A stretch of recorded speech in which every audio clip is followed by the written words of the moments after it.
And ఇప్పుడు నాగవంశీ గారిని మాట్లాడవలసిందిగా రిక్వెస్ట్ చేస్తున్నాం. అండ్ ఇవాళ ఆయన ఎవరి కోసం వచ్చారో తెలుసా మీకు? జస్ట్ ఊరికే సుప్రియ గారి కోసం వచ్చా. నాకు కూడా తెలియదు, ఊరికే అడుగుతున్నానండి. ఇలాగ స్వప్నక చెప్పినట్టు సుప్రియ గారు అందరినీ ఇప్పుడు దాకా సినిమాలు ఇంత కచ్చిపెట్టి తీస్తున్నారు, ఇన్ని రోజులు తీస్తున్నారు అని మమ్మల్ని క్లాసులు పీకి 2 ఏళ్ళు సినిమా తీసి ఎన్ని కష్టాలు పడ్డారో చూద్దామని అందరం యాక్చువల్లీ బ్యాక్ స్టేజ్లోనే ఎంజాయ్ చేస్తున్నాం. ఇందా నుంచి బ్యాక్ బెంచ్ స్టూడెంట్స్ లాగా ఆవిడని కామెంట్ చేస్తూ 2 years సినిమా తీసి 147 వర్కింగ్ డేస్ వర్క్ చేసింది.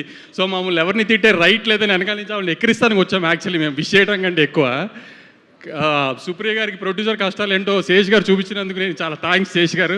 ఆవిడ ఊరికే మా అందరికీ క్లాస్ మీరు హీరోలందరినీ నెత్తినెక్కించుకుంటున్నారు, ఇది ఏదైనా క్లాసులు పీకుతుంది మాకు.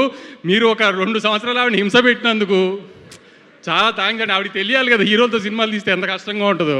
వాళ్ళ తమ్ముళ్ళతో వాళ్ళ మావయ్య గారితో సినిమా తీసి ఏం నొప్పి తెలియలేదు ఆవిడకి. బయట హీరోలతో తీస్తే ఎలా ఉంటుందో తెలుస్తుంది కదా ఆవిడ. అయినా మీరు మా అందరి క్లాసులు పీకి ఫైనల్గా సినిమా తీసినందుకు మీకు ఖచ్చితంగా హిట్ రావాలని గట్టిగా కోరుకుంటూ, మీరు త్వరలో ఇంకా బయట హీరోలతో సినిమాలు తీసి మాలా కష్టపడాలని కోరుకుంటున్నాను. Thank you.